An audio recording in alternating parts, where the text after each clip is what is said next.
Maestro Gustavo Dudamel, welcome back to the Thank you, Philharmonie. Sarah. Welcome back. Pleasure. It's your 7th time in almost 5 years. That's really quite incredible.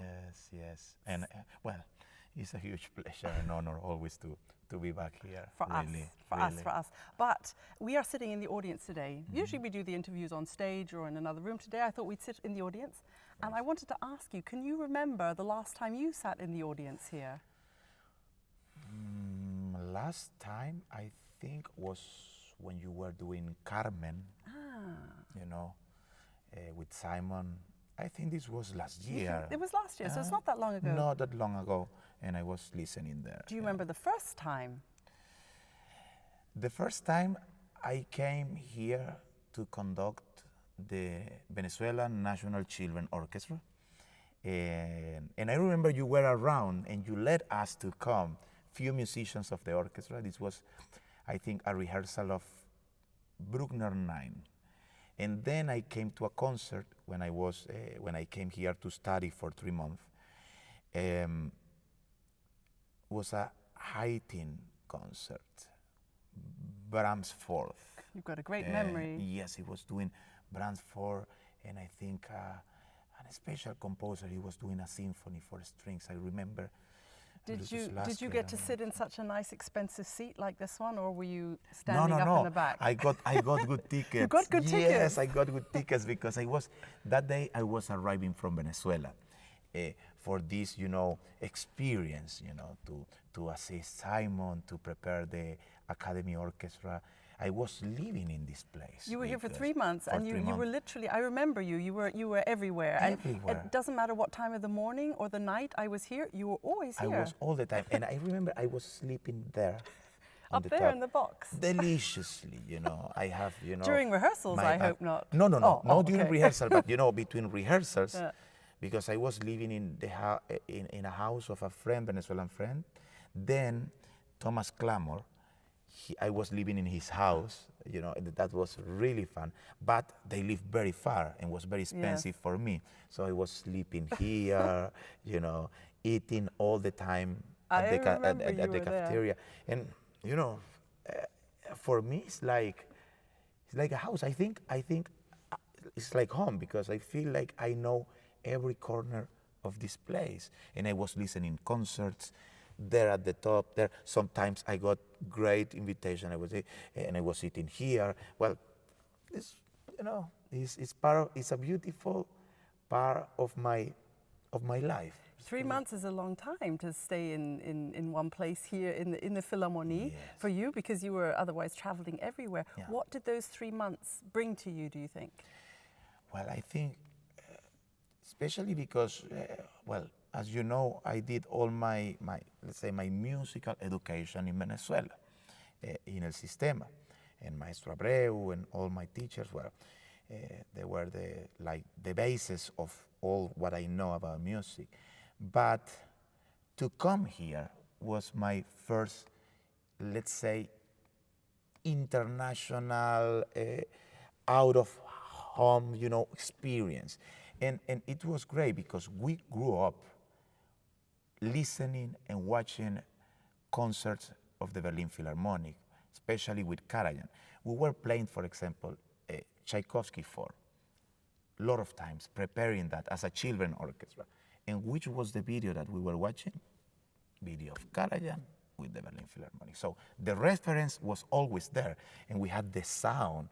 But when you come here, it's different because it's real. You can feel. And for me, I can say it changed my life completely because the approach to the music, the sound, the way to make the sound gave me a different dimension of how for me to think about what I want to get from the orchestra, because I was sitting here listening, watching rehearsals of Haydn, Barenboim, Rattle, Abbado, Osawa. It's a was dream at that for a time. young I was conductor. like, wow. And in every rehearsal, and it was luxury for me because you cannot come to a first rehearsal because, and that is amazing. But I was allowed, and I was the only one here listening the first rehearsal of the Berlin Philharmonic. We were playing just for you. Exactly. I was feeling like, oh God, I'm the honor of the world.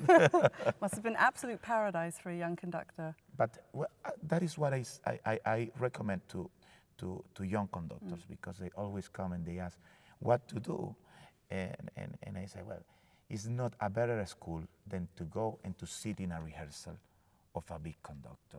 And if you have the chance to be here, you know, in Berlin, and to have the chance to see, you know, and to listen, especially, you know, when you close your eyes, you get, you know, a different kind of energy. The sound, especially of the Berlin Philharmonic, is coming from, you know, from the earth. I feel that all the time. It's not something like, oh, it's, and that is great. Yeah. This is another kind of You approach. grew up with the Berlin Philharmonic, because I mean, everybody knows the story about you conducting your toys. Yes, exactly. You used to line up your toys and conduct them to records of Berlin Phil, Vienna Phil. So you grew up with this sound, the Berlin Phil.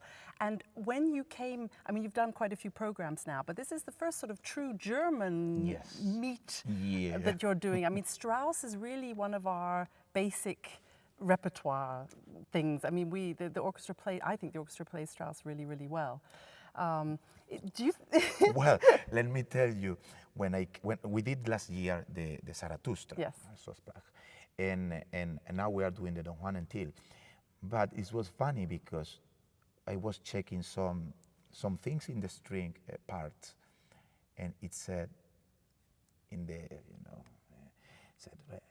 time of Dr. Strauss, 29 minutes or 30 minutes. So. In very old style letters, yes. So this was the old music, and Strauss conducted here. He was 23 when he had his first debut here as a conductor. Can you imagine that? No, incredible. And I'm talking this like a date was in the 20s or 30s. Then said Dr. Furtwängler. No. This time it's amazing because you are like, oh. My God, it's history, it's tradition, it's really a tradition. Like 3 days ago, 4 days ago, I was conducting Vienna Philharmonic, and we were doing the Siegfried Idyll. Richter, that was the intendant at that time, the very first one. He was the one that prepared for Wagner the musicians to play for Cosima like a serenade. And it's funny because I had the score, I opened, and it's have a paper that say Richter conducting, Richter, Strauss conducting. So this kind of reference, when I go here to the archive, and I can see Karajan's poems, Abado, Furtwängler, you are like, well, you are talking about the soul of this music. And this is a challenge. As a young musician, to because I'm already 32. Yeah, you're getting on a bit. But exactly. But when you come here, you have to know that what you will get, because of course there are not musicians here from that time. You know, it's not. But they all learn from the ones before. It's the tradition. So you need to be really well prepared, very clear with your ideas, but also open to receive what the orchestra is giving to you. Do you feel that tradition? Do you hear? Is that what you got on stage, do you think? Absolutely. And you feel you have in mind a tempo, but that tempo changed because the way to produce the sound of the orchestra, and then you say, okay, this have to be like that. What is it that makes different orchestras have these different souls, do you think? Well, I think it's beautiful and have to be like that, because if all the orchestras playing in the same way, it will be really boring, you know. And for us as conductors, especially coming as a guest conductor, you try, and this is my conception. I try to respect a lot what I have in front, you know. Of course, the musicians and the way that they produce the sound. And then, because you can come and you can know every bar, everything, and you are there. But you have to know that you have to deal with this kind of energy that is magic, because, you know, it's not only to move your hands in front of the orchestra. I think the musicians, you feel in the moment, in the eyes of the conductor, if he knows what he's saying. Oh, and certainly. You know, and that is something. They know that before he's even done a beat. Exactly. By the time he comes in It's here like and you are walks like, along, yeah. No, yes. And I know that because I play in an orchestra. And for me, it was like all the time excited to see, like, wow, what this guy is giving. For you here, you have the best conductors coming, and it's so great. But I think also this orchestra have this amazing hall, you know, that it's like to have an instrument, and you create and you adapt your sound, you know. And now this place is a reference for the new buildings around the world, because, you know, this kind of sitting where the orchestra is going up, this create a cameristic way to play, you know. Even if you are conducting, you see that everybody's listening to each other. I love sometimes to see videos when I see a violin watching, you know, the woodwind section, you know, and it's coming a solo, because everybody have a knowledge of that. And of course, you cannot avoid, you know, again, going back to that, the tradition. You know, this kind of, well, Strauss is our repertoire. Beethoven, Wagner, Mahler, well, all of them, but it's something that is in the blood of the orchestra, and I think, well... So did you choose this program for this orchestra? Well, I think, you know, I'm very careful with the repertoire that I do, especially with an orchestra like the Berliner Philharmoniker. You know, we're talking a top orchestra, so you cannot come here the first time and do Beethoven, you know, or Strauss like that, because, you know, I was really careful, and my first program was Latin music. It was, yeah. It was, and many pieces. But you gave us it was hard for us, because you expected us to play these pieces within 2 days that we'd never even seen before. But you did really well. And second time, I came with a piece that was a very famous recording with Karajan, with Osawa, of Prokofiev Fifth. Yep. But Prokofiev Fifth is good with Rachmaninoff, Stravinsky. Then I came again back with Shostakovich. And now, last year, I did for the first time Strauss and Beethoven. So that, you know, is trying to build, you know, a relation, you know. I will not cook for you for the first time, you know, a very complex, I don't know, Berliner, I don't know, plate, you know, dish, you know.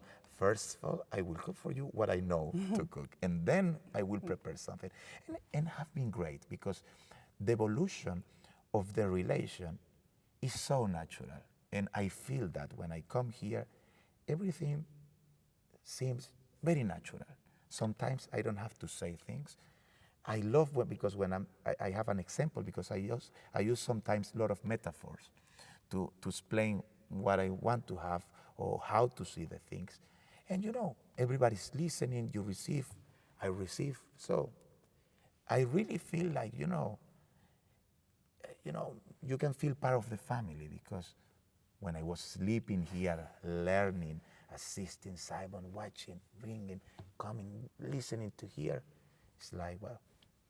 So working with the orchestra, you say that the conductors have to know it inside out before they stand here. That's absolutely the case. But you do something, you take it to another level. You rehearse from memory. And today, in the rehearsal, it's like you can see your brain working, because you mentioned a place, and then you thought, oh, there's something else I wanted to mention. And you went, you shut your eyes, and you went, and you were scanning the whole score, and then, yeah, I've got it. So you rehearse from memory as well. Well, yes. Crazy man. It's wonderful. No, but look, I don't see that as a kind of a special talent, you know. There's many conductors conduct by memory, and other conductors, they conduct with the music, and they are also really, yeah, but to conduct with the music, without the music, that's something. But to rehearse without the music and know the bar numbers where everyone should start, that's very impressive anyway. Well, you know, look, this can sound like a cliche, but music is my life, and I always say that. And for me, it's so important to be always very well prepared. And I'm studying, and of course I have I have, let's say, a photographic memory that I can remember, also a reference of the sound. And sometimes, you know, when I'm trying to see, I try to pass the pages and to see where I am. It's something like a way to study. So we love these little things that happen on the stage with conductors we like. So we've got Till Eulenspiegel and Don Juan.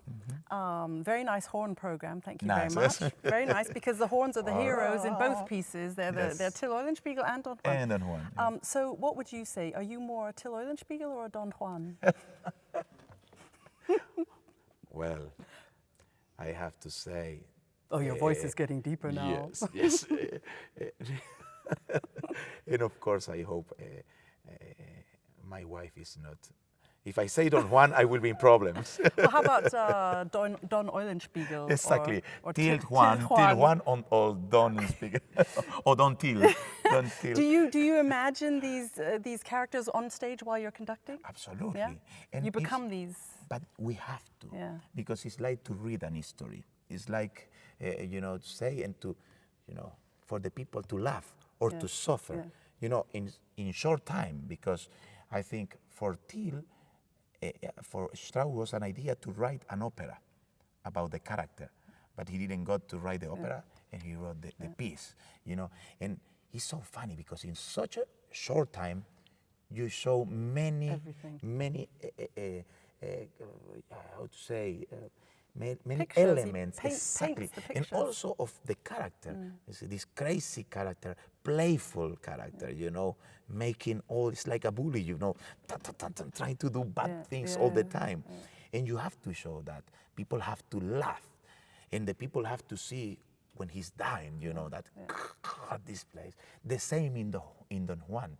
Is one of the most amazing beginnings in the history of music. Yeah, it really is. Nothing is. else. I was thinking that today in the rehearsal. It's just rush, you know, and here is the character of this guy. But also you see the love, the charming love, you know. You can even smell, you know, the music. You can get the air and sub it to the darkness of the character, you know, the bad side. So, of course, what we have to do all the time playing this music is to show and to tell the history with notes, you know, and as an universal language, you know, everybody understands that. You don't have to speak German, you don't have to speak English, Spanish, Chinese, no. Notes, music, and people receive that. How did the barber get in there? A bit of, I know it wasn't done for film music, but but I know it from the, you know, people know it from this film Platoon. Yes, Platoon. But look, Barber Adagio is like, is this kind of suspension of the time, you know. It's not time there. It's what I see in this music, because you start from the silence and then you finish for the silence. And what you get is a climax, you know, you go to a top, very intense climax, and then again to nothing. My approach to the piece, and have been a piece that I love, as an string player, of course, I love the piece, but also this, I don't know how to say, untemporal, in no time, floating feeling, you know, is such a powerful thing. And to do with this, you know, string, you know, group that, you know, all of them, they are soloists, they are so great, and they interact so well as a chamber music, is great. I think I saw, it's a great program, you know, the combination of the Barber and the Strauss, because you get all of this. You go from this suspension, I don't know, floating feeling, to these very crazy histories, you know, of Don Juan and Till. And I think it's a perfect, We love match. doing it with you, and also the viewers of the Digital Concert Hall are loving it. They got from you a present, 1,000 passes to watch this concert. Great. So the viewers are going to be a lot tonight. That's so great. We're really happy about that. You're really fantastic in all this modern music communication. You're easy for an interviewer to find out about, because you're all over YouTube and you've got a great Facebook following, a Twitter following. And it's just fantastic what you're doing for young people. What you are doing, because it's very important. And I always give the example of the digital concert, because it's amazing that people that cannot come, to a concert. All your friends in Venezuela. Exactly, in Venezuela, or in China, or in Japan. They are really far Australia, and they can listen to see and to listen and with live. quality and live a concert. So this is the future.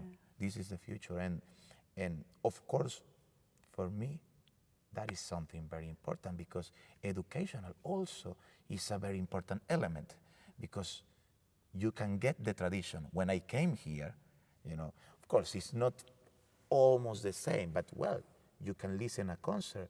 You can see. I love when you don't have, before just the concert is ready, you put a little bit of the rehearsal there, so people get to listen and to see a little bit of the rehearsal. And they love the backstage. They love the inside backstage things, don't they? And this is the future. I think it's part of the future. Live people coming to listen to a concert, but also you can't beat a live concert. That's our intention, is to show everybody who can't come how great it is. And then we've had this on tours. People come to our concerts on tours who watch the Digital Concert Hall usually, and we come to their country, they buy a ticket, they come. So it is working. It's very important, and it's a symbol of future. Well, I'm glad all your fans are going to be watching. Oh. Will little Martin be watching, do you think? Absolutely. I wanted to ask you, does he conduct his toys like you do? Well, I don't know. How old is he now? 2? Almost 2. Almost 2. Almost 2. And in April 1st, he will be 2. It's amazing. This changed my life, and I hope for him to make the best decisions in his life.